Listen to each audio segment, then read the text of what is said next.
हिंदवी स्वराज्याचे सरसंस्थापक छत्रपती शिवरायांना मानाचा मुजरा करतो। भारतीय राज्यघटनेचे शिल्पकार भारतरत्न डॉक्टर बाबासाहेब आंबेडकर यांना मानवंदना अर्पित करतो। राजकारणामध्ये ज्यांनी उत्तम दिशा दाखवली आणि समाजकार्य करायला शिकवलं ते आमचे नेते गोपीनाथरावजी मुंडे साहेब यांना देखील वंदन करतो। आज रेल्वेच्या उद्घाटनाच्या निमित्ताने मंचावर उपस्थित असलेले राज्याचे लोकप्रिय उपमुख्यमंत्री आणि आपल्या जिल्ह्याचे पालकमंत्री माननीय अजितदादा पवार, मंत्रिमंडळातील आमच्या सहकारी आणि ज्यांनी स्वर्गीय मुंडे साहेबांचा वारसा अतिशय समर्थपणे चालवला आहे त्या पंकजाताई मुंडे, ज्येष्ठ खासदार रजनीताई पाटील, आपल्या जिल्ह्याचे खासदार बजरंगअण्णा सोनवणे, आमचे मित्र आमदार धनंजयजी मुंडे, आमदार विक्रमजी काळे, आमदार नमिताताई मुंदडा, आमदार विजयसिंह पंडित, भीमरावजी धोंडे, समीरजी काझी, शंकरजी देशमुख, केशवराव आंधळे, राम कुलकर्णी, धर्मवीरजी मीणा, जितेंद्र पापळकर, वीरेंद्रजी मिश्रा, विवेक जॉन्सन, नवनीत कावत, मनिंदर उत्पल, श्यामसुंदर गुप्ता, मंचावरील सर्व मान्यवर आणि उपस्थित सर्व भगिनी आणि बंधूंनो, आज खरोखर बीडच्या जनतेकरता हा स्वप्नपूर्तीचा योग आहे।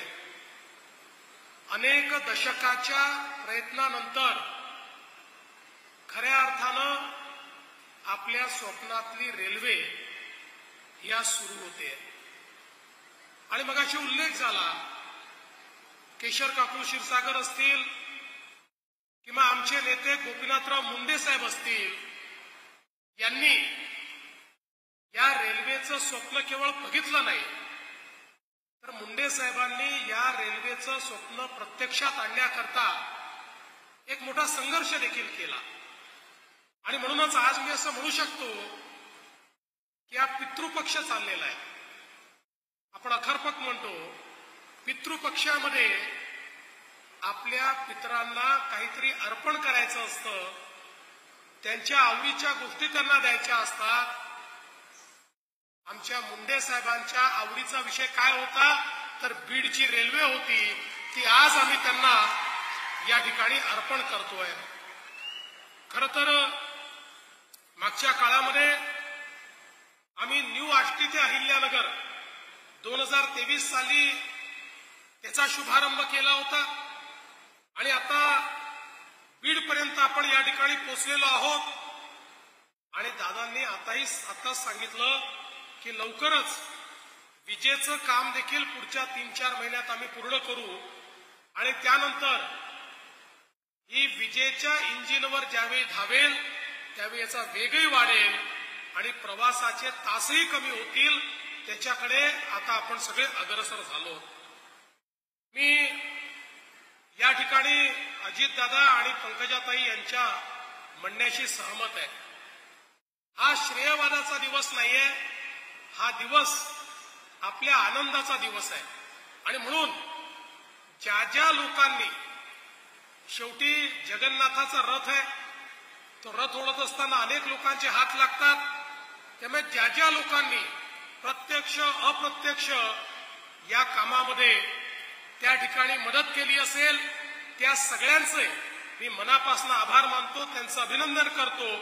या ठिकाणी एक रेल्वे संघर्ष समिती देखील होती, त्या समितीच्या लोकांचंही मी मनापासून आभार मानतो, अभिनंदन करतो। खरं म्हणजे आजचा दिवस हा 2 अर्थांनी महत्वाचा आहे। एकीकडे 17 सप्टेंबर म्हणजे मराठवाडा मुक्तीचा मुक्तीचा हा दिवस आहे. भारताला मुक्ती मिळाल्यानंतरही 13 महिने मराठवाडा रजाकारांशी लढत होता आणि त्यानंतर 13 महिन्यांनी हा मराठवाडा मुक्त झाला. त्या मुक्तीचा दिवस म्हणजे आजचा 17 सप्टेंबरचा दिवस आहे. आणि त्याच वेळी या रेल्वेला पूर्ण करण्याकरता ज्या व्यक्तीचा आशीर्वाद आपल्याला लाभला आणि ज्यांनी सतत गेले 10 वर्ष केंद्र सरकारच्या माध्यमातून आम्हाला पैसे कमी पडू दिले नाहीत, ते देशाचे प्रधानमंत्री माननीय नरेंद्र मोदीजी यांचाही आज जन्मदिवस आहे. त्यांचेही विशेष आभार या ठिकाणी मी मानतो. खरं तर आपण सगळ्यांनी तो इतिहास बघितला. 2008 साली, त्याच्या आधी 99 साली या संदर्भातले ठराव झाले, त्याचा मंत्रिमंडळ ठराव झाला. पण केंद्र सरकार आणि राज्य सरकारने जे 50% पैसे द्यायचे होते त्याचं गणित बसत नव्हतं. 2014ला सरकार आल्यानंतर आम्ही हा निर्णय घेतला. मुंडे साहेबांचं स्वप्न आपल्याला पूर्ण करायचं आहे आणि म्हणून हा जो आमचा प्रोजेक्ट होता अहिल्यानगर ते बीड, त्यावेळी मी एक इन्फ्रास्ट्रक्चर प्रोजेक्टची वॉर रूम तयार केली आणि राज्यातले पायाभूत सुविधांचे प्रकल्प या वॉर रूमच्या माध्यमातून गतिशील कसे करता येतील हा प्रयत्न आपण सुरू केला. पुन्हा एकदा आपल्याला केंद्र सरकारने विचारलं की तुम्ही 50% पैसे द्यायला तयार आहात का? आम्ही सांगितलं जेवढे पैसे केंद्र सरकार देईल तेवढेच पैसे आम्ही द्यायला तयार आहोत आणि आपण वॉर रूम प्रोजेक्ट म्हणून पैसेही दिले आणि सातत्याने याचा पाठपुरावा आपण करत होतो. मला आज या ठिकाणी सांगितलं पाहिजे की आज सगळ्यात क्रिटिकल काम हे रेल्वे बनवणं नव्हतं. यातलं सगळ्यात क्रिटिकल काम हे जमिनीचं संपादन होतं आणि जवळपास वॉर रूमच्या 8 बैठका या जमीन संपादनाकरता आपण केल्या, ज्यामध्ये पंकजाताई होत्या, ज्याच्यामध्ये प्रीतमताई होत्या, ज्याच्यामध्ये मोठ्या प्रमाणात इथले सगळे कलेक्टर्स होते, इथले अधिकारी होते आणि त्या माध्यमातून या लँड ॲक्विजिशन मधले सगळे अडचणी आपण दूर करत गेलो आणि त्यातनं हळूहळू ॲक्विजिशन सुरू झालं. मला हेही नमूद केलं पाहिजे की मध्यंतरीच्या काळामध्ये ज्यावेळेस काही काळ सत्ता बदल झाला त्यावेळी तेव्हाच्या सरकारने निर्णय घेतला की कुठल्याच रेल्वे प्रकल्पाला आम्ही 50% पैसे देणार नाही. त्यामुळे राज्यातल्या सगळ्या रेल्वे प्रकल्पांचं काम हे त्या ठिकाणी रखडलं होतं. पण मला सांगताना आनंद वाटतो, शिंदे साहेबांच्या नेतृत्वात पुन्हा आपलं सरकार आलं. आम्ही अजितदादा आम्ही सगळे एकत्रित आलो आणि आम्ही पहिला निर्णय जर काही घेतला असेल तर सगळ्या रेल्वे प्रकल्पांना महाराष्ट्र सरकार 50% हिस्सा देईल अशा प्रकारचं पत्र आम्ही केंद्र सरकारला दिलं आणि नुसतं पत्र देऊन थांबलो नाही तर त्या ठिकाणी तो निधी देणं सुरू केलं.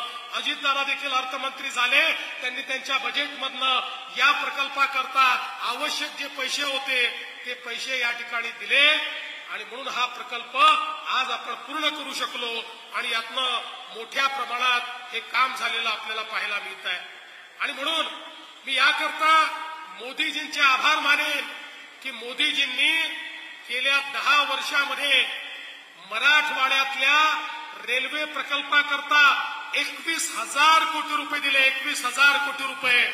मला या ठिकाणी राजकीय स्टेटमेंट करायचं नाही, पण आपल्याला आकडा सांगतो. या मराठवाड्याकरता त्याच्या पूर्वीच्या 10 वर्षामध्ये 450 कोटी रुपये मिळाले होते. 450 कोटी रुपये आणि मोदीजींनी 10 वर्षात 21,000 कोटी रुपये मराठवाड्याच्या रेल्वे करता दिले आणि म्हणून आज हे सगळे प्रोजेक्ट्स या ठिकाणी पूर्ण होऊ शकतायत. याचं कारण हे जे पैसे माननीय मोदी साहेबांनी दिले त्यातनं मोठ्या प्रमाणात हे परिवर्तन झालेलं आपल्याला पाहायला मिळत आहे.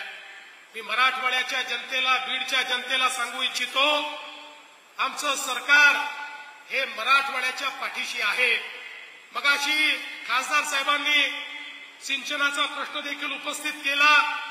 आमच्या सरकारने हा प्रण केलाय, मराठवाड्याच्या मागच्या पिढीने दुष्काळ बघितला पण या पिढीला आणि पुढच्या पिढीला आम्ही दुष्काळ पाहू देणार नाही. या मराठवाड्याला पाणीदार बनवण्याचा निर्णय आम्ही घेतलाय.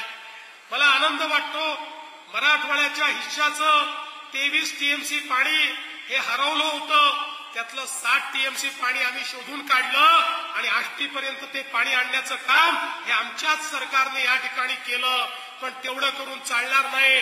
आता पुन्हा एकदा त्या ठिकाणी कृष्णा खोऱ्यातलं जे पुराचं पाणी आहे, सांगली आणि कोल्हापूरचं ते पाणी, आता एक नवीन प्रकल्प आम्ही हातामध्ये घेतलाय आणि जवळपास 36 टीएमसी पाणी हे तिथनं आम्ही पुन्हा उजनीमध्ये आणतो आणि उजनीमधनं ते मराठवाड्यामध्ये आणण्याचं काम या ठिकाणी आमचं सरकार करेल. आणि एवढंच नाही तर उल्हास खोऱ्यामध्ये वाहून जाणारं 54 टीएमसी पाणी हे देखील उचलून आम्ही या मराठवाड्यामध्ये गोदावरीच्या खोऱ्यामध्ये आणणार आहोत आणि गोदावरीच्या खोऱ्याला तुटीच्या खोऱ्यापासनं त्या ठिकाणी पाण्याचं खोरं बनवून त्यातनं संपूर्ण मराठवाड्यामध्ये पाण्याचं जाळं विणण्याचं काम आम्ही करणार आहोत. मराठवाड्यातला दुष्काळ हा भूतकाळ काळाचा निर्णय आम्ही घेतलेला आहे आणि हे करत असताना या गोष्टी केवळ कागदावर नाही आहेत, याच्या सगळ्या मान्यता आम्ही घेतल्या आहेत. काहींचं टेंडर आम्ही काढतो. 54 टीएमसीचं या ठिकाणी अंतिम अन्वेषण चाललेलं आहे आणि पुढच्या वर्षी त्याचंही टेंडर आम्ही काढू आणि याच पिढीला ते काम पाहता येईल आणि पुढच्या पिढीला तर दुष्काळ काय आहे हे देखील या ठिकाणी माहीत असणार नाही. अशा प्रकारे मराठवाड्याचं चित्र बदलण्याचा प्रयत्न आमचा आहे.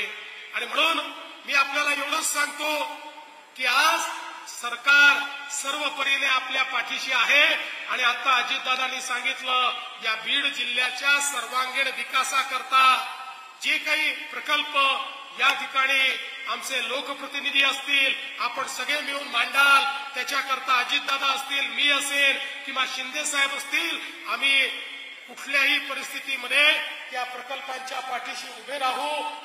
हात अकडता न घेता त्या प्रकल्पांना आवश्यक तो सर्व निधी आपण उपलब्ध करून देऊ, हा विश्वास मी आपल्या सर्वांना देतो. पुन्हा एकदा बीडकरांचं अतिशय मनापासून अभिनंदन करतो. ही रेल्वे पोचलेली नाही, ही विकासाची एक वाहिनी तुमच्यापर्यंत पोचली आहे, लक्षात ठेवा. जिथे रेल्वे पोचते तिथेच विकास पोचतो. त्यामुळे विकासाची वाहिनी तुमच्यापर्यंत पोचल्याबद्दल तुमचं मनापासून अभिनंदन करतो आणि माझं बोलणं संपवतो. धन्यवाद. जय हिंद, जय महाराष्ट्र. खूप खूप धन्यवाद सर.